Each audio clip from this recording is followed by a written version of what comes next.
우린 지난주에 1절에서 3절까지를 통해서 느헤미야의 슬픔에 대해서 살펴보았습니다. 예루살렘이 황폐해졌다는 소식을 들은 후 약 4개월이 지난 후에 드디어 느헤미야가 아닥사스다 왕 앞에 설 수 있게 되었습니다. 술관원으로서 그 연회의 흥을 돋궈야 될 그런 입장에 있었던 느헤미야는 그 연회의 흥겨움에 동참을 할 수가 없는 마음 상태였습니다. 그의 마음을 사로잡게 된 슬픔이 그의 얼굴을 수심 가득한 얼굴로 만들어버렸고, 급기야는 평소와는 달리 얼굴에 수심이 가득한 그 느헤미야의 얼굴을 이제 아닥사스다 왕도 알아보고 왜 그러는지 자초지종을 물어보게 되죠. 그러면서 그가 이제 두려운 마음 가운데 이제 자초지종을 얘기하는데, 결국 느헤미야가 슬퍼했던 것은 개인적인 어떤 일반적인 삶의 상황과 또는 개인적으로 영적인 그런 게 영적으로 충만하지 못한 것 때문에 오는 근심이나 슬픔이 아니라 교회의 영적인 상황 때문에 오는 슬픔이었다라는 것을 지난주에 살펴보았습니다. 개인적으로는 술관원이어서 충분히 안정적인 안락한 삶을 누릴 수 있었고 경건한 그런 사람이었기 때문에 하나님과의 관계에 있어서도 아무런 문제가 없이 충분하게, 오늘날의 그 용어를 가지고 환원해서 말을 한다면 예배에 감격이 있고 기도 가운데 주님의 응답이 있고 말씀을 펼 때마다 주님의 뜻을 하나님께서 말씀해 주시고 일상의 삶을 통해서도 하나님이 분명하게 하나님의 인도하심과 하나님이 이렇게 보호하시는 이런 것들을, 하나님의 음성을 충분히 듣고 그 안에서 영적으로도 만족한 삶을 누리고 있는 그런 상황이었단 말이죠. 개인적인 차원에서는 슬퍼할 이유가 없는 그런 상황이었던 느헤미야가 슬픔에 가득한 이유는 교회의 영적인 상황 때문에 그랬던 것이다 라고 말씀을 드렸습니다. 그러면서 이 느헤미야의 모습 속에서 바벨론의 포로로 잡혀갔던 그 사람들이 지었던 그 시편 137편의 그 노래가 연상이 된다라고 말씀을 드렸습니다. 그러면서 이렇게 느헤미야의 슬픔이 이렇게 교회의 영적인 상황 때문에 있게 된 그런 슬픔이었던 것인데 반해서 오늘날 교회 안에서는 너무나도 교회의 영적인 상황 때문에 슬퍼하는 그런 사람들을 보기보다는 지극히 개인적인 문제를 가지고 슬퍼하고 고민하는 사람들이 많은 그런 시대를 우리가 살아가고 있다라고 말씀을 드렸습니다. 저는 그런 부류의 그런 사람들을 영적 소시민이다라고 말을 했습니다. 그러면서 지극히 내 자녀가 우리 경제적인 상황이, 건강이 지극히 자기와 관련되어져 있는 이런 일상의 삶과 관련된 것들, 또는 영적인 것을 가지고 기도한다 할지라도 지극히 개인적인 그런 목적과 동기를 가지고 기도하고 고민하는 사람들이 많은 시대라는 것이에요. 영적으로 다시금 하나님과의 관계가 회복되어지고 내 영적으로 더 성숙해지고 깊은 기도를 경험하고 예배에 감격이 있기를 추구하고 이런 것들이 다 선한 것들이지만 이것이 개인적인 목적, 개인적인 것에서 머물러 있다라면 우리가 마땅히 가야 될 지점까지 가지 못하는 것이라는 것을 지난주에 말씀을 드렸습니다. 그러면서 한때는 우리 조국 교회의 그런 영적인 상황을 인해서 정말 이 하나님의 영광이 혁혁하게 드러나는 것인 부흥을 위해서 기도했던 그런 개인들과 교회들이 10여 년 전에는 있었지만 지금은 그런 교회, 그런 개인을 찾아보기가 쉽지 않은 그런 시대를 우리가 살고 있다라고 말씀을 드렸습니다. 10여 년 전에 기도했던 그 부흥이 지금 기도가 응답이 되어가지고 지금 부흥의 시대를 우리가 살아가고 있기 때문에 그런 기도를 하지 않는 것이 아니라는 것을 또한 말씀을 드렸습니다. 오히려 10여 년 전에 부흥을 위해서 기도했던 그 교회 영적인 상황보다도 지금이 더 10여 년보다 교회는 더 세속화가 되어졌고, 세속화가 되어졌을 뿐만 아니라 교회 안에서 진정한 의미의 그런 회심을 하는 사람들을 찾아보기 쉽지 않은 그런 영적으로 너무나도 더 가난해져 버린 그런 현실인데도 불구하고 부흥을 위해서 기도하는 사람들, 그런 교회를 찾아보기가 쉽지 않은 그런 시대를 우리가 살고 있다라고 말씀을 드렸어요. 그러면서 한 4가지 정도 부흥을 위해서 기도하지 않는 그런 이유 그 4가지 정도를 이렇게 말씀을 드렸습니다. 지난주에 한번 그 부분을 한번 다시 한번 들어보시기를 바라요. 굉장히 아쉬운 게 오늘 이렇게 조회수 보니까 지난주에 설교가 6번인가 이렇게 들었더라고요.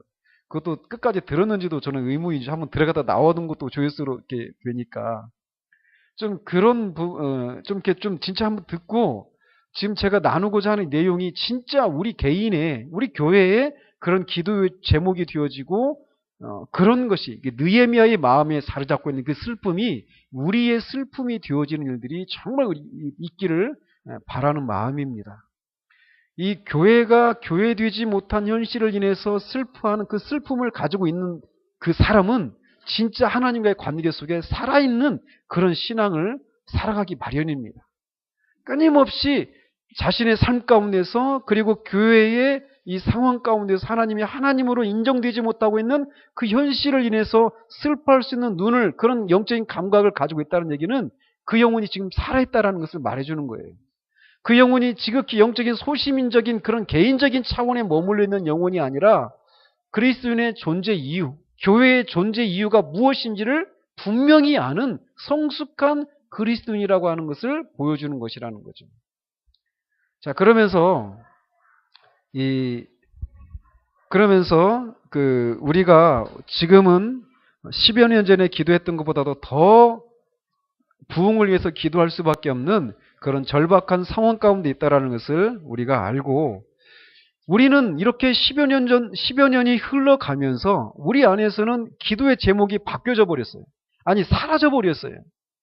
부흥을 위해서 하나님의 영광이 온전하게 드러나기를 위해서 기도했던 사람들이 없어지고 그런 교회가 여전히 존재하고 있지만 그런 교회들 안에서 부흥이 하나님의 영광이 온전히 드러나는 것이 기도 제목으로 자리하지 못하고 있는 그 현실, 그게 우리들의 모습이란 말이죠. 우리 안에서는 그 기도 제목, 하나님의 영광에 대한 이런 목마름의 정도들이 우리 안에서는 식어져 갖고 변화가 일어났단 말이죠. 그런데 과연 하나님도 그러신가라는 거예요. 우리 안에서는 그런 것들이, 그런 관심사들이 변화가 일어났지만 하나님도 과연 하나님의 영광을 위한 하나님의 열심도 과연 사라지거나 식어졌느냐라는 것이죠. 그렇지 않다라는 것입니다. 하나님은 예나 지금이나, 아니 창조 전부터, 영원 전부터 이 세상을 창조하신 목적 자체가 하나님의 영광을 드러내고 하나님의 영광을 모든 피조물들로부터 하나님의 영광을 받으시기 위한 그 유일한 목적으로 이 세상을 창조했고, 그것을 반역하고 떠나간 그 죄인들을 구원하시기 위해서 원하지도 않았던 때에 하나님의 아들을 보내시기까지 하면서 죄인들을 회복시키시고 구원하셔서 원래의 삶의 자리로 돌아오게 하시는 일에 지금도 쉬지 않으시고 일하시는 분이시라는 거예요. 하나님은 질투라 일컬음을 받는 질투하시는 하나님이시라는 거죠. 하나님의 영광을 어떤 피조물에게도 어떤 우상에게도 주기를 원하시지 않는, 하나님의 영광을 위해서 사람들은 움직이지 않아도 하나님의 영광을 위해서 하나님이 친히 일하시는 분이시라는 거예요. 이사야서 63장을 한번 읽어보시기 바랍니다. 거기에 그게 너무나도 분명하게 나와 있어요. 그런 하나님, 지금도 바벨론의 그 강가에서 그 수금을 버드나무의 가지에 걸고 시온의 영광을 회복하기를, 시온의 영광이 회복되어지기를 위해서 눈물로 그렇게 그것을 바라고 기도했던 사람들처럼, 이 느헤미야처럼 하나님은 지금도 그런 슬픔을 가지고 하나님의 영광이 온전히 회복되어지기를 위해서 기도하는, 시온의 영광이 회복되어지기를 위해서 기도하는 그런 사람들을 찾고 계시다라는 거예요. 그 찾음에 우리가 발견되자라는 거죠. 우리 한 사람 한 사람이, 우리 교회가 정말 그런 하나님의 영광이 온전히 드러나는 것에 쓰임받는 그런 개인과 그런 교회가 되기를 바란다라고 하면서 지난주에 말씀을 맺었습니다. 그러면서 한 번만 더 이 부분과 관련해 가지고 한 번만 더 이렇게 다루고 오늘 읽은 본문을 이렇게 다루고자 하는데, 한 번 이렇게 더 얘기를 나누고 싶은 것은 김홍전 박사님이 교회아라고 하는 것에 대해서 말하는 것을 한 번 더 언급을 하고 싶어요. 우리 개인에게는 뭐가 있냐면 모두 자기 자신에 대한 의식과 관념이 있죠. 자기 자신이 누구이고 자기 자신이 뭘 좋아하고 뭘 싫어하고 어떤 자기 자신에 대한 그런 그 의식이나 관념이 있잖아요. 그거를 뭐라고 하죠? 자아라고 하잖아요. 자아. 우리는 다 자아를 가지고 있단 말이죠. 그런 것처럼 그 자아가 아니라 교회아라는 것이 있다라는 거예요. 이게 무슨 말이냐? 우리는 이렇게 자기 자신에 대한 의식과 관념인 자아를 가지고 이 자아가 생각하고 말하고 판단하는 것에 따라서 행동한단 말이죠. 그렇게 삶을 영위해 간단 말이에요. 그런 것처럼 우리 그리스도인은 우리가 처한 모든 상황을 교회아의 관점에서 생각하고 행동해야 한다라는 거예요. 즉 구원받은 그리스도인 개인은 그저 구원받은 그리스도인 개인으로 존재하는 것이 아니라 그리스도의 몸을 이루고 있는 한 지체로서 자신이 존재한다라고 하는 것을 늘 의식하면서 살아야 한다라는 거예요. 그러니까 구원받은 그리스도인의 삶의 목표는 개인이 인격적인 그런 수양과 도야를 통해서 막 도덕적으로 아주 고미한 사람이 되어지는 것, 그것에 목적이 있지 않다라는 거예요. 자신은 교회의 지체로서 자신의 생각과 행동이 결국 교회가 어떠한 것을 드러내기 위한 것이라고 하는 생각을 늘 가지고 그것을 의식하면서 살아야 한다라는 거예요. 자, 이거를 조금 더 이제 좀 더 쉽게 풀어준다라면 이것에 대해서 로이드 존스 목사님이 에베소서 강해에서 교회아라고 하는 그런 말을 쓰지는 않지만 똑같은 그런 관념, 그런 생각을 가지시고 이렇게 말씀을 하신 거예요. 그분이 에베소서 강해 5권 강해에서 5권 1장에서 이렇게 얘기합니다. 잘 들어보시기 바라요. 우리가 그리스도인으로서 가져야 하는 관심은 우리들이 선해지고 싶다든지 우리가 전보다 더 선한 사람이 되고 싶어 하는 것만이 아니다라는 거예요. 우리의 관심은 단순히 어떤 죄악들을 제거하고 그것으로만 만족하는 것만이 아니라는 것입니다. 이런 모든 것은 너무나 자기중심적인 거라는 거예요. 내가 어떤 죄를 이기고 어떤 죄를 내 안에 남아있는 어떤 죄를 제거하고 또 그보다는 예수님 믿기 전보다는 조금 더 선한 삶을 살아가는 그런 것 정도가 그리스도인의 관심사항이 아니라는 거예요. 만약 그런 정도에 머물러 있다면 여전히 자기중심적인 사고에 머물러 있는 것이라는 것이죠. 그러면 어떤 것에 관심을 둬야 되느냐? 이렇게 말을 해요. 우리들의 관심은 그리스도의 몸의 지체들로서 우리가 그리스도의 몸의 지체들이라고 하는 이런 인식을 가지고 온전하고 완벽하게 그리스도의 몸의 지체들의 그 임무를, 기능을 수행하는 것에 우리들의 관심이 있어야 된다는 거예요. 무슨 차이인지 아시겠습니까? 내게 있어서 문제가 되는 것은 내가 실패했다든지 내가 삶의 문제를 가지고 있다는 것이 아니라는 거예요. 내가 어떤 죄를 이기지 못하고 있다. 또는 내가 어떤 문제를 가지고 있다라고 말할 때 그거는 그냥 단지 내가 실패하고 있고 내가 어떤 문제를 가지고 있다 이런 것이 아니라는 거예요. 그리스도인은 그런 존재가 아니라는 거죠. 그럼 뭐냐? 그리스도인은 내가 분명히 문제가 있고 내가 실패를 하고 있지만 어떤 사고를 가져야 되느냐면 내가 그리스도를 향하여서 실패하고 있고 내가 교회에 대해서 실패하고 있고 내가 하나님에 대해서 실패하고 있다라고 하는 그런 생각을 가져야 될 사람들이라는 거예요. 무슨 차이인지 아시겠죠?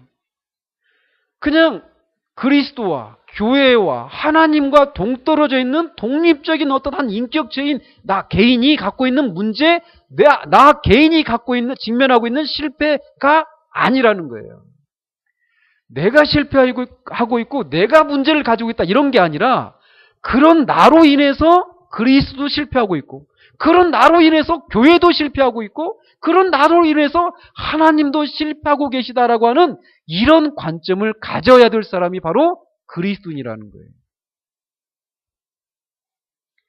우리들은 우리들 자신을 알되 그리스도의 몸의 지체들로 알아야 한다라는 것입니다. 그래서 내가 실패하고 있는 것을 인해서, 내가 어떤 문제를 가지고 있는 것을 인해서 하나님과 그의 영광스러운 목적이 끌어내리고 있고, 교회가 끌어내려짐을 당하고 있고, 그리스도도 끌어내림을 당하고 있다라고 하는 그런 관점을 가지고 있어야 된다는 거예요.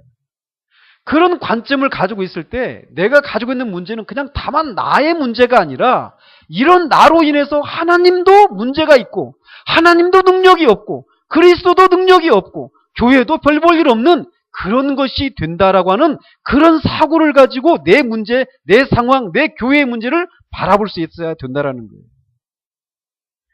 근데 오늘날 이런 관점을 가지고 자신의 죄 문제를 바라보지 못하는 경우들이 많다라는 거예요. 온통 나의 관점이에요. 내가 이런저런 죄를 짓고 있다라는 것, 내가 이런저런 죄에 늘 실패하고 있다라는 것, 내가 이런저런 문제를 가지고 있다라는 것, 온통 나의 문제라는 거죠. 그러나 그런 관점을 가져서는 안 된다라는 거예요. 그리스도인은. 나는 그리스도의 몸의 지체라는 거예요. 그러니까 내 손가락을 다치면, 손가락이 온전치 못하면 내 손가락만 문제가 있는 것이 아니라 그런 손가락을 갖고 있는 내가 문제가 된다라는 거죠. 이런 관점으로 우리들의 실패와 우리들의 죄와 연약함과 그 모든 어떤 문제들을 바라볼 수 있는 시각을 그리스도인들은 가져야 한다라는 거예요. 이 시각을 가질 때요, 기도는 진짜 힘이 거기서부터 나오는 거예요. 그러니까 하나님 앞에 구할 수 있는 담대함과 그 당당함까지도 거기로부터 출발하는 거예요. 나는 그냥 나 개인이 아니라는 거예요. 감히 크신 하나님의 영광이 걸려있는 내 실패고, 그리스도의 영광이 걸려있는 나의 죄 문제고, 교회의 영광스러움이 걸려있는 어떤 문제들이라는 것이죠. 그렇기 때문에 이 문제, 이 죄 문제, 이 연약함 가운데 하나님이 개입해 주시지 않으면 하나님이, 그리스도가, 교회가 어떻게 되기 때문에 그렇지 않음을 인해서 내 문제 가운데 개입해 주십시오. 내 죄 문제에 하나님이 개입해 주십시오라고 하는 그런 기도를 할 수 있는 근거가 이런 사고로부터 나온다라는 거예요. 그러려면 우리에게 중요한 개념이, 내가 그리스도 아래서 하나님과 어떤 관계를 맺고 있는 사람인가에 대한 분명한 인식이 없으면 이런 기도를 할 수가 없는 거예요. 이런 기도를 가지고 막 기도할 때 사단이 그렇지 않겠어요? 사단이 참소하지 않겠어요? 양심이 우리를 송사하지 않겠습니까? 네가 뭔데? 네가 죄를 짓고 그렇게 낮은 차원의 삶에 머물러 있는 것이 네가 하나님의 영광과 무슨 관계가 있는데? 죄송합니다. 니까짓 게 뭐라고? 네가 감히 그런 얘기를 할 수 있어라고 하면서 우리 양심이 사단이 참소한단 말이에요. 그러나 우리가 말씀을 따르면 분명하게 우리는 그리스도로 말미암아 하나님의 크신 이름이, 하나님의 크신 영광이 걸려있는 존재라는 거예요. 그렇기 때문에 내 일은 하나님의 일이라는 거예요. 우리 교회의 일은 하나님의 일이라는 거예요. 그렇기 때문에 하나님이 내 문제에, 우리 교회의 일에 개입해 주시기를 구할 수 있다는 거죠. 거기에서 기도는 힘이 나오는 거예요. 그리고 그렇지 않은, 하나님이 개입해 주시지 않는 것을 인해서 하나님 앞에 절박함, 심지어는 이사야 선지자처럼 따지듯이, 논리적으로 따지듯이 하나님 앞에 기도할 수 있는 데까지 나아갈 수 있다는 거예요. 그 출발이 그리스도로 말미암아 우리와 하나님 사이에 어떤 관계가 맺어져 있는가에 대한 확신에서 그것이 나오게 된다는 거예요. 그러니까 말씀을 통해서 우리가 어떤 사람이 되었는가에 대한 분명한 인식이 없으면 기도뿐만 아니라 우리의 삶 자체가 힘이 없어요. 그렇기 때문에 우리가 진짜 주구장창 말씀을 들을 때마다 우리가 누구인가에 대한 분명한 인식, 우리의 그 삶의 정체성들을 다시금 확인받으려고 하는 그런 소망과 바람을 가지고 말씀을 들어야 되고, 저같이 말씀을 전하는 사람도 끊임없이 그거를 전해야 된다라는 거예요. 자, 그러면서 이처럼 우리는 우리 개인의 삶의 상황들과 우리가 직면한 이런저런 문제와 영적인 상황들을 그저 개인적인 차원에서 바라보고 해결하려고 하는 그런 시도를 해서는 안 된다라는 거예요. 어려움에 빠져있는 우리 개인의 상황은 결국 우리가 속한 교회의 어떠함과 교회의 머리 되시는 그리스도의 어떠하심과 하나님의 어떠하심과 관련이 있다라고 하는 그런 인식을 가지고 접근을 해야 한다라는 것을 우리가 알아야 된다라는 것입니다. 자, 그러면서 이제 지난주에서 오늘은 무엇을 기도해야 하는가에 대한 내용을 살펴보려고 합니다. 자, 지난주에 그 3절에서처럼 이제 왕이 네가 병이 없는데 얼굴에 그렇게 수심이 가득한 이유가 뭐냐? 라고 하는 질문을 받았을 때 느헤미야는 굉장히 두려워했어요. 왕으로부터 어떤 오해를 살 수도 있고, 그렇죠? 그 오해를 살 수도 있고, 또 자기가 왕에게 이런 이제 올려드리려고 하는 그런 간청을 올려드렸을 때 그것이 왕의 심기를 오히려 더 불편하게 해서 왕으로부터 진노를 살지도 모른다라고 하는 그런 두려움이 느헤미야의 마음 가운데 있었던 거죠. 그래서 그거를 최대한 무마시키려고 왕으로부터 어떤 호의를 살려고 예루살렘 성읍에 가서 그 성을 다시 재건하고 싶습니다 이렇게 말하지 않고 우리 조상들의 묘실이 있는 성읍이라고 하면서 참 이렇게 돌려서 말을 했던 돌려서 말을 한다라는 거죠. 그러면서 그 성읍이 그 3절에 있는 것처럼 내 조상들의 묘실이 있는 성읍이 이제까지 황폐하고 성문이 불탔기 때문에 지금 내가 개인적으로는 충만하고 개인적으로는 만족하고 그런 만족한 삶을 누리고 있지만 나는 웃을 수가 없다라는 거예요. 만족할 수가 없다라는 그 수심의 이유가 바로 그것이라는 거죠. 왕에게는 직접적으로 교회 예루살렘의 영적인 상황 이런 것을 말하지 않지만 느헤미야의 마음 가운데 있었던 것이 그런 것이었다는 것을 우리가 지난주에 살펴봤고요. 아무튼 이제 그런 얘기를 했을 때 왕이 이제 물어봅니다. 네가 무엇을 원하느냐? 이렇게 물어보니까 느헤미야가 곧장 하늘의 하나님께 묵도하고 이제 5절부터 8절까지 있었던 내용에 대한 것을 왕에게 얘기를 하는 거예요. 자, 느헤미야가 네가 무엇을 원하느냐 이렇게 물어보니까 그는 즉각적으로 하나님 앞에 묵도합니다. 그러니까 영적인 어떤 그런 순발력을 발휘한 거죠. 지금 왕이 앞에 있는데 그 앞에서 네가 뭘 원하느냐 하는데 하늘의 하나님께 기도했다 할 때 그 기도가 막 그 1장에 있는 것처럼 그렇게 엄숙한 내용의 그런 제법 긴 그런 내용을 했을 일은 만무하겠죠. 속으로 기도한 거겠죠. 그러나 이 기도는 그 원어의 의미를 살펴보면 간절한 소원을 품고서 적극적으로 하나님께 기도로서 메어달리는 것을 묵도한다라고 하는 그런 표현 속에 그런 의미가 담겨 있다라는 거예요. 그래서 우리가 이런 것을 보면서 기도라고 하는 것은 장소나 또는 형식의 구애를 받지 않는다라는 것을 우리가 살펴볼 수 있겠죠. 그러나 형식의 구애를 받지 않는 절박한 절규와도 같은 기도와 형식을 띈 엄숙한 기도는 서로를 배제하는 것이 아니라 상호 보완적이다라는 것을 우리가 알 수 있습니다. 앞에서 그렇게 하나님 앞에 계속 기도해 왔기 때문에 지금 이 순간에 느헤미야가 그렇게 앞에 1장에서처럼 그런 기도를 올리는 것이 아니라 순간적으로 하나님 앞에 짧게 하나님 앞에 기도할 수 있는 것도 이 앞에 있는 그런 기도 생활이 바탕이 되어 있기 때문이라는 것이죠. 그러니까 이 두 가지 기도는 서로 배타적이 아니라 상호 보완적인 것이라는 거예요. 자, 그러면서 왕에게 은혜를 입었다라면 유다 땅으로 돌아가서 자신의 조상들의 묘실이 있는 성읍에 보내어서 그 성을 건축하게 해달라고 간청을 올립니다. 여기서도 3절에서처럼 예루살렘 성이라고 언급하지 않고 조상들의 묘실이 있는 성읍이라고 이렇게 지금까지 이렇게 애둘러서 말을 하고 있는 것을 보죠. 자, 여기서 한 가지 살펴보고 싶은 것은 아닥사스다 왕이 느헤미야에게 이렇게 물었어요. 네가 무엇을 원하느냐? 이렇게 물었을 때 느헤미야의 대답을 이렇게 보면 자기가 지금 무엇을 원하느냐라고 물었을 때 대답하고 있는 내용이 그가 진짜 바랬던 것을 말하고 있는 것을 보게 된다라는 거죠. 그렇죠? 네가 무엇을 원하느냐 물어봤을 때 느헤미야가 5절 이하에서 말하는 내용이 아닌 다른 내용을 말하고 있는 것이 아니라 자기가 지금까지 기도해 왔던 내용 바로 그것 자체를 지금 얘기하고 있다라는 거예요. 여기에서 우리가 무엇을 기도해야 하는가에 대한 것을 그것과 관련된 교훈을 얻을 수 있다라는 거죠.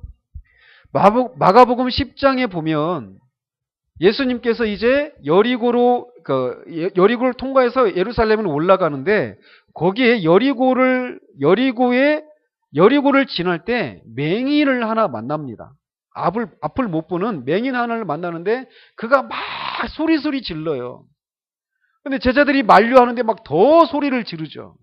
그러니까 예수님 앞에 이제 그가 이제 불려갔습니다. 근데 예수님이 물어보시기를 이렇게 물어보는 거예요. 내가 너에게 무엇을 해주기를 원하느냐? 이렇게 물어요. 근데 그 질문이 좀 이렇게 이상하지 않습니까? 맹인이 뭘 원하겠습니까? 당연히 눈을 뜨는 것이지 않겠어요? 근데 맹인이 예수님께 왔는데 예수님께 막 간절하게 부르짖으면서 도움을 구하면서 왔는데 그런 맹인에게 예수님이 내가 너한테 뭘 해주랴? 이렇게 물으시는 거예요. 맹인이라는 것을 몰라서 물으신 게 아니란 말이에요. 주님은 그런 질문을 던지는 것을 통해서 맹인이 자기가 해결해야 될 문제들이 무엇인지 근본적으로 잘 알고 있는가를 살펴보고 싶으셨던 거예요. 그래서 그 맹인이 눈을 보기를 원합니다. 라고 대답을 하죠. 이 느헤미야에게 아닥사스다 왕이 그럼 내가 너한테 뭘 해주랴? 이렇게 물었을 때 느헤미야가 곧장 눈을 뜨기를 원합니다. 라고 대답했던 그 소경처럼 자기가 원하는 것이 바로 이런 내용이라는 것을, 즉 자기가 기도해왔던 내용이 바로 5절 이하에서 해왔던 그런 내용이라는 것을 곧장 알고 있다는 거예요. 즉 이것을 통해서 우리는 무엇을 기도해야 되는가에 대한 교훈을 얻을 수 있다라고 말씀을 드렸는데 이게 뭐냐면 기도는 오늘이라도 기도하고 있는 우리에게 하나님께서 나타나셔서 무엇을 해주기를 원하느냐라고 물으신다라면 곧장 대답할 수 있는 그것을 기도해야 한다라는 거예요. 왜 이런 얘기를 하느냐면 우리의 기도가 하나님 앞에 기도하고 있다는 것을 우리가 망각하고 기도를 치장하기 위해서 기도하는 경우들이 많다라는 거예요. 우리의 상황은 이 느헤미야의 상황은 예루살렘에 가서 성읍을 건축하는 거예요. 재건하는 거예요. 그 여리고에 있었던 맹인들의 상황은 눈을 뜨는 거예요. 그런데 눈을 뜨는 것이 아닌 다른 상황들을 주님 앞에 아려는 것과 같은 그런 기도 생활을 하는 경우들이 우리들 가운데 종종 있다라는 거예요. 열왕기상 22장 31절에 보면 이런 말이 있어요. 아람 왕이 그의 병거의 지휘관 32명에게 명령하여 이르기를 너희는 작은 자나 큰 자와 더불어 싸우지 말고 오직 이스라엘 왕과 싸우라 한지라. 이스라엘 왕 아합 때입니다. 이스라엘 왕 아합이 유다의 왕 여호사밧과 함께 연합군을 조성해가지고 아람 군대와 싸우러 간 거예요. 아람 군대하고 전쟁을 하러 갔는데 아람의 그 왕이 그의 군대 지휘관들에게 이렇게 얘기를 하는 거예요. 다른 사람들하고 싸우지 말고 이스라엘의 왕 아합하고만 싸우라는 거예요. 이스라엘 왕 아합만 잡으면 전쟁은 승리한 거니까 이스라엘 왕 아합이 아닌 뭐 다른 뭐 아무리 많은 그런 군대 장관들 이런 그 병사들을 죽여봐야 아무 의미가 없다. 이스라엘 왕 한 명만 잡아라. 그것만 그 왕만 왕하고만 싸워라라고 얘기하는 거예요. 또 열왕기하 4장 29절에 보면 엘리사가 게하시한테 이런 말을 합니다. 엘리사가 게하시에게 이르되 네 허리를 묶고 내 지팡이를 손에 들고 가라. 사람을 만나거든 인사하지 말며 사람이 네게 인사할지라도 대답하지 말고 내 지팡이를 그 아이 얼굴에 놓으라 하는지라. 지금 이 상황이 어떤 상황이냐면 엘리사를 도와줬던 수넴 여인이 있었어요. 수넴에 살고 있는 어떤 여인이 있었는데 이 여인이 계속 엘리사가 그 집 앞을 지나갈 때마다 이 하나님의 사람이라는 것을 알아보고 그 집에 머무를 수 있도록 방을 마련해 놓고 그 머물 때마다 그렇게 공개했단 말이에요. 그러니까 이제 엘리사가 고마우니까 이 여인에게 무엇을 해줄까 궁리해 보니까 아이가 없는 거예요. 그래가지고 그 부부에게 아이가 생겨날 수 있도록 하나님 앞에 기도했는데 진짜 아이가 생겨난 거예요. 세월이 흘렀습니다. 그런데 어느 날 이 아이가 그렇게 해서 난 아이가 오늘 아침에 머리가 아프다고 그러더니 죽고 말았어요. 그러니까 이 여인이 그 아이의 방에 눕혀놓고 엘리사를 찾아간 거예요. 그러니까 이제 이런 대화를 한 후에 엘리사가 게하시한테 이렇게 얘기를 한 거예요. 이 지팡이를 가지고 와서 그 아이 위에 올려놓으라는 거예요. 가는 중에 사람들과 인사하지 말고 그냥 곧장 아무 말도 하지 말고 곧장 가라는 거예요. 유대인들이 길을 가다가 사람을 만나면은 한참 동안 얘기하다가 시간을 낭비하는 것이 이 당시에 풍습이었다고 그럽니다. 그러니까 게하시한테 그렇게 주의를 주는 거예요. 지금 다른 것들은 하지 말고 그 한 가지에만 집중하라는 거예요. 아이에게 가서 이 지팡이를 올려놓는 것 그것만 생각하고 가라는 거예요. 즉 이런 식으로 한 사람 다른 사람이 아니라 한 왕 이스라엘 왕하고만 싸워라. 한 가지에만 집중해라. 이 아이가 살아나기를 위해서는 이 지팡이를 가져가서 그 아이 위에다 올려놔야 되는데 그것만 해라는 거예요. 그런 것처럼 우리가 기도에 있어서 이 집중하는 거 있잖아요. 한 가지. 그러니까 그 한 가지라고 하는 그 한 가지에만 집중하게 만드는 그것을 하나님 앞에 기도해야 된다라는 거예요. 그런데 우리는 종종 기도하다가 어떤 문제가 있으면 우리가 기도하잖아요. 그죠? 어떤 문제를 가지고 놓고 기도를 합니다. 막 기도를 해요. 기도하다가 어떤 문제가 있으니까 하나님 앞에 절박함, 간절함을 가지고 막 기도하죠. 그랬는데 그 기도를 막 하다가 보면은 한번 막 간절하니까 안타까우니까 눈물 콧물 쏟으면서 하나님 앞에 막 기도합니다. 그리고는 잊어버려요. 한번 기도한 것으로 만다라는 거죠. 한번 기도가 되었단 말이에요. 간절하게 기도를 했단 말이에요. 그리고는 기도를 한 것에 만족을 하면서 내가 왜 기도를 했는지 그것을 잊어버리는 것 같은 그런 일들이 있단 말이에요. 아직 기도할 수밖에 없는 그 상황이 안 바뀌었단 말이에요. 아직 바뀌지 않았는데 한 번 기도하면서 그 은혜가 있었던 것을 이래서 잊어버리는 거예요. 그 지팡이를 갖고 갔던 그 게하시가 아이 위에다가 지팡이를 올려놓는 것이 그의 목적인데 가다가 사람들 만나가지고 얘기하다가 시간을 보내버릴 수 있는 것처럼 그런 일들이 우리 기도 가운데 종종 있단 말이에요. 그러니까 우리의 기도가 하나님이 지금이라도 오늘이라도 기도하는데 나타나셔서 내가 너한테 뭘 해주랴? 뭘 해주기를 원하느냐라고 물었을 때 하나님 정말 그거를 해주십시오라고 하는 그런 기도 제목을 우리가 가지고 하나님 앞에 기도해야 되는데 그런 기도는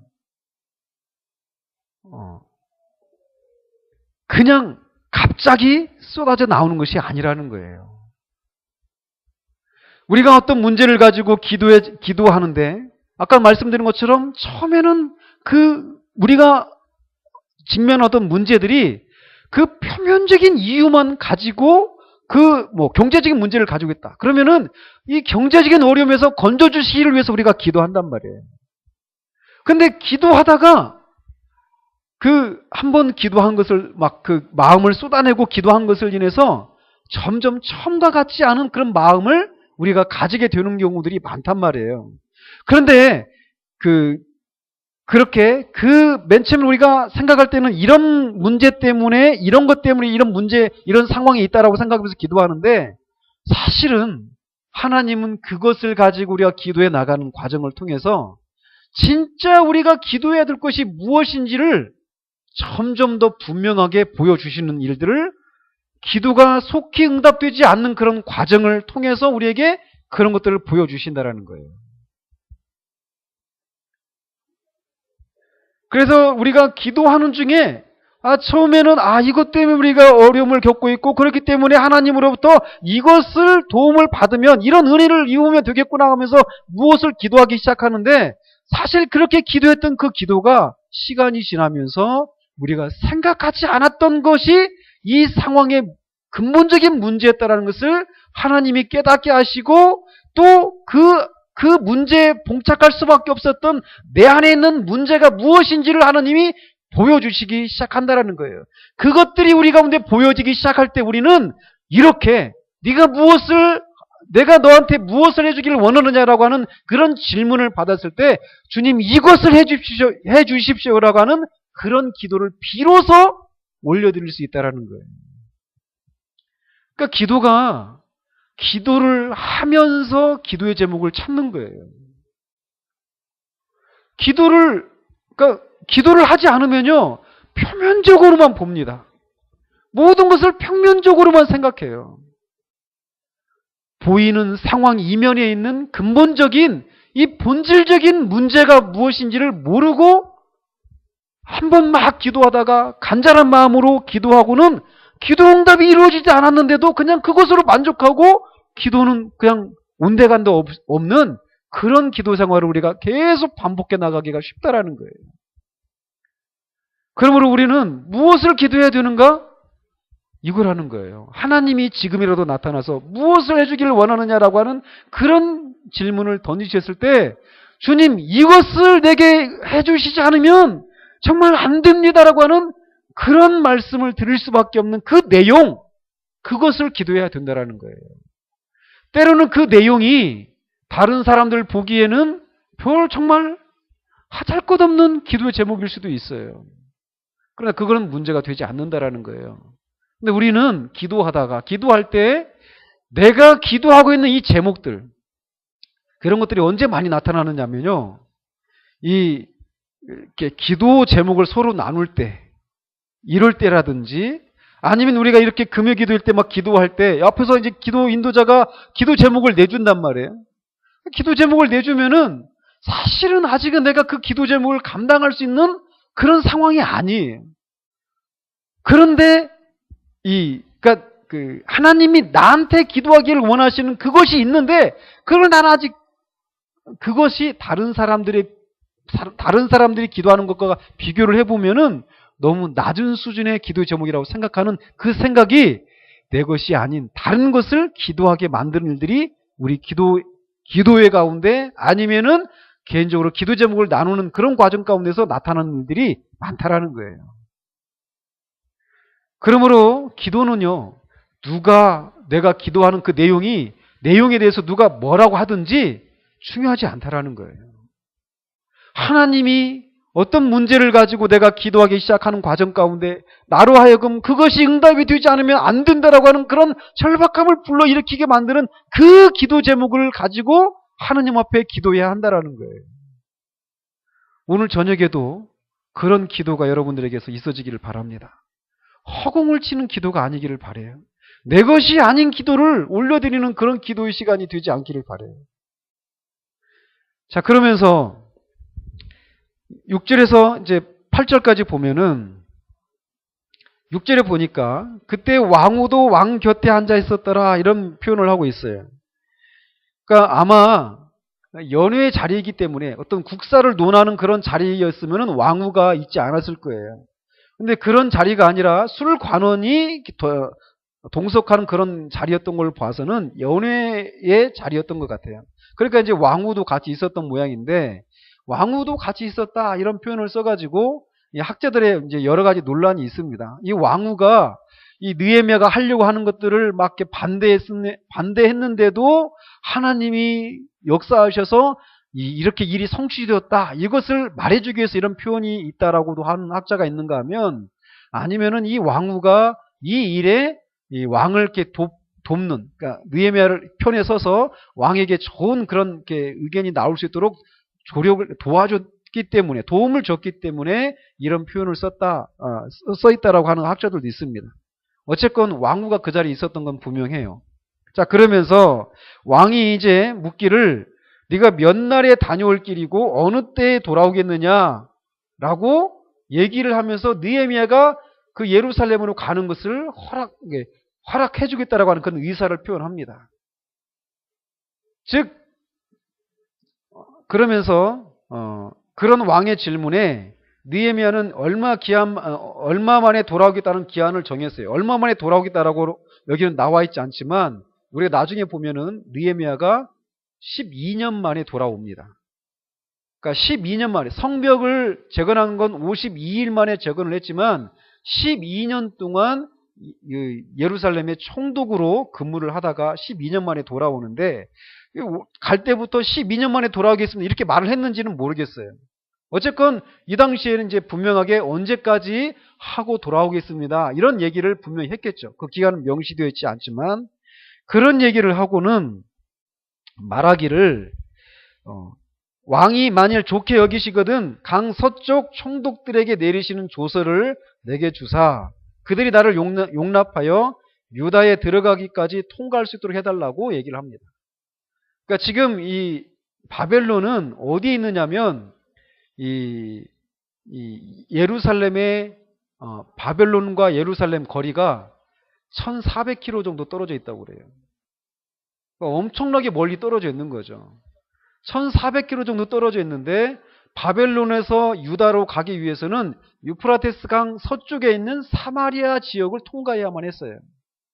그러니까 그 사마리아 지역을 관장하고 있는 그런 관리들한테 방해를 받지 않고 통과할 수 있도록 왕이 조서를 내려달라고 지금 반청을 하고 있는 거예요. 뿐만 아니라 8절에 보면은 왕의 삼림 감독 아삽에게 조서를 내려서 성전에 속한 영문의 문, 즉 이제 이 망대를 세울 수 있는 그런 망대와 성곽을 짓는 데 필요한, 그리고 자기가 거기에서 머물 수 있는 집을 건축하는 데 필요한 그런 목재들을 이 삼림감독 아삽이 내어줄 수 있도록 조서를 내려달라고 간청을 합니다. 즉 지금 느헤미야는 이 예루살렘이 황폐해져 있다라고 하는 그런 얘기를 듣고 하나님 앞에 기도하는데 기도만 하는 것이 아니라는 거예요. 지금 예루살렘 성을 재건하고자 지금 가려고 하는데 기도하면서 그 왕이 1장 11절에 있는 것처럼 오늘 종이 형통하여 이 사람들 앞에서 은혜를 입게 하옵소서 이렇게 기도했단 말이에요. 근데 이 왕에게서, 이 사람들에게서 은혜를 입게 되었을 때 이렇게 왕이 내가 너한테 뭘 해주길 원하느냐 이런 질문을 받았을 때 대답할 것까지도 다 계획을 세우고 구상을 하고 있었던 것을 볼 수 있다는 거죠. 그냥 무작정 예루살렘으로 갈 수 있도록 그 은혜를 입기를 위해서만 기도한 것이 아니라 실제로 그 은혜를 입었을 때 필요한 그런 조치들까지도 다 생각을 하면서 하나님 앞에 기도하고 준비하고 있었다는 거예요. 즉 자기는 이제 하나님 앞에 자신의 필요를 다 아뢰었으니까, 이 사람들로부터 은혜를 입기를 바랍니다 라고 하면서 하나님 앞에 기도했으니까 이제는 자신은 할 일을 다 했고 이제 하나님께서 일하시도록 가만히 기다리기만 된다라고 하는 생각을 가졌던 것이 아니라, 그가 기도하는 일에 말씀드린 것처럼 왕의 호의를 입는다라면 무엇이 필요한지를 구체적으로 구상을 하고 준비를 했던 것을 이런 즉각적인 질문에 즉각적으로 대답하는 것을 통해서 우리가 볼 수 있다는 거예요. 즉 기도하고 있는 것들에 요구되어지는 것들을 구체적으로 준비하고 실행해 나가는 것은 하나님을 믿지 못하는 데에서 나오는 불신앙이 아니라 기도하고 있는 것을 하나님이 반드시 들어주실 것이다라고 하는 이런 믿음에서 나오는 행동이라는 거예요.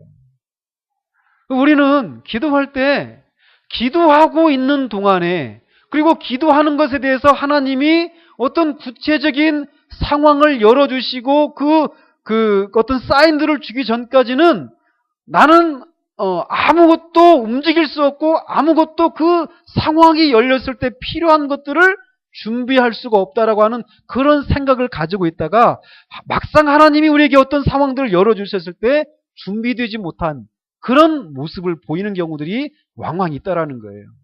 근데 그런 모습은 전적으로 하나님만 의지하는 그런 모습이라기보다도 기도하고 있는 것을 하나님이 들어주실 것을 믿는 믿음의 부족함 때문에 나오는 처사일 수 있다는 거죠. 이런 예화 많이 듣잖아요. 그죠? 그래서 옛날에 그 교회에서 막 온 나라가 막 가뭄이 심하게 들었는데 우리나라도 몇 년째 막 그랬잖아요. 막 기우제를 올려야 된다 이런 얘기도 하고 막 그랬잖아요. 근데 한 교회에서도 이제 막 이제 비가 내리기를 위해서 막 기도했단 말이에요. 그래서 산에 올라가 가지고 기도를 하자고 이제 온 교회가 다 이제 올라가는 거예요. 그런데 한 아이가 우산을 가지고 산에 올라가는 거예요. 왜 비도 안 오고 해가 쨍쨍인데 왜 우산 가져가느냐? 아이의 대답이 하나님 우리의 기도를 들으시고 비가 오면 그때 쓰려고 가져간다라는 거예요. 그런 태도들이 우리가 필요하다라는 거죠. 우리는 지금 느헤미야 이 질문에 대한 답 속에서 어떻게 기도해야 되는가라는 것을 교훈받고 있다라는 거예요. 하나님이 우리의 기도하는 것을 들어주신다라면 그 이후의 상황 가운데 필요한 것들이 무엇인지를 우리가 계획하고 준비하는 것은 불신앙에서 나오는 것이 아니라는 거죠. 그거는 신앙에서 나오는 것이라는 거예요. 우리 기도가 그런 기도가 되어지기를 바랍니다. 그래서 하나님이 우리 기도하는 것에 응답을 해주셨을 때 즉각적으로 우리가 그 응답에 필요한 행동들을 해나갈 수 있도록 우리가 준비하는 것이 필요하다는 거죠. 우리가 지금 한 달 이렇게 교회를 해나가는 과정에서도 우리가 그걸 보지 않아요? 아무것도 없었단 말이에요. 근데 진행해 나가는 거죠. 하나님이 도우시는 거예요. 그러면서 이렇게 왕으로부터 도움을 받았어요. 왕이 허락을 해줬어요. 가는 것도 통과할 수 있는 조서와 이 왕을 떠나서 얼마나 걸릴지 모르는 그 기간 동안 총도로 갈 것들과 거기에 공사에 필요한 제목들을 주는 것까지 허락을 받았어요. 그런데도 그가 왕이 허락을 했는데 그 이유를 내 하나님의 선한 손이 나를 도우심으로 왕이 허락했다라고 말하고 있다는 거예요. 똑같은 표현이 에스라서에서 나옵니다. 에스라서 7장에 보면 27절, 28절에 이렇게 되어 있어요. 우리 조상들의 하나님 여호와를 송축할지로다. 그가 왕의 마음에 예루살렘 여호와의 성전을 아름답게 할 뜻을 두시고 또 나로 왕과 그의 보좌관들 앞과 왕의 권세 있는 모든 방백의 앞에서 은혜를 얻게 하셨도다. 하나님이 하셨다라는 거예요. 내 하나님 여호와의 손이 내 위에 있으므로 내가 힘을 얻어 이스라엘 중에 우두머리들을 모아 나와 함께 올라오게 하였노라. 자기가 예루살렘에 올라갈 수 있었던 것이 하나님의 도우심 때문이었다라고 에스라도 똑같이 고백하고 있는 거예요. 이렇게 하나님의 은총을 입은 사람들은 그들에게 베풀어지는 모든 은혜로운 일 속에서 하나님의 선하신 손을 발견하게 된다라는 거죠. 자, 이것을 통해서, 이런 표현을 통해서도 우리에게 일어나는 일들이 하나님의 선하신 손의 결과 때문이다라고 하는 그런 고백을 드려야 하겠지만, 우리도 그런 고백을 드려야 되겠지만, 우리를 둘러싸고 있는, 우리를 지켜보고 있는 그런 사람들도 하나님이 하시는구나 라고 하는 고백을 할 수 있는 그런 삶이 우리에게 요구되어진다는 거예요.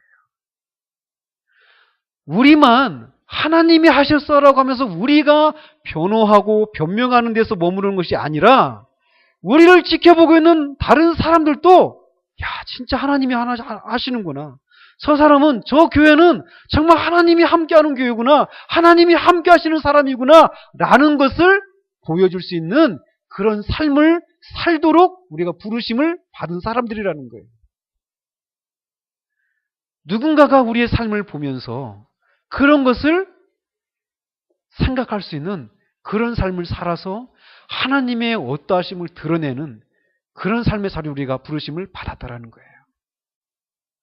그렇기 때문에 만약 우리의 부르심이 바로 그런 건데 그렇지 못한 우리의 삶을 살아가고 있다라면, 그렇지 못한 교회의 모습이라면 그런 부르심에 합당한 모습으로 우리가 그런 삶의 자리에 있도록 그런 교회의 되어짐을 위해서 하나님 앞에 기도해야 한다라는 거예요. 오늘 또 우리가 기도할 때 이 우리의 부르심이 이것이기 때문에 우리 자신뿐만 아니라 우리를 지켜보고 있는 다른 사람들도 우리 개인의 삶과 교회에 되어져가는 모습을 통해서 하나님이 살아계시구나, 하나님이 함께 하시는구나, 하나님이 도우시는구나, 하나님이 인도하시는구나, 이것을 보이기 위해서 그런 삶의 자리로 우리를 부르셨다는 것을 우리가 기억을 하고 그렇지 못한 현실을 인해서 하나님 앞에 우리가 기도해야 한다는 거예요. 마치 우리만 있는 것 같이 우리가 스스로 우리의 삶을 꾸려나가야 되고 우리가 우리의 힘으로 우리의 지혜와 우리의 능력으로 교회를 이끌어가는 그런 교회가 아니라는 것을 하나님이 친히 입증해 주시기를 위해서 기도해야 한다는 거예요. 여러분은 이런 삶으로 부르심을 받았다는 것을 알고 계십니까? 모든 그리스도인들은 이거를 내가 인정하고 있지 않을지 몰라도 우리 모든 그리스도인의 삶의 이유는 바로 이것이에요. 내 작은 삶에 크신 하나님이 개입하시고 계시고 도우시고 인도하신다는 것을 드러내기 위해서 우리가 있다라는 거예요. 우리 교회도 그것 때문에 있는 겁니다. 그러므로 정말 우리 개인의 삶과 교회에 되어지는 모든 일 가운데서 우리들뿐만 아니라 우리를 지켜보는 사람들도 하나님의 선하신 손길이 우리와 우리 교회를 인도하고 계시다는 것을 늘 드러내는 그런 삶을 사시기를 우리 주님 이름으로 축원드립니다.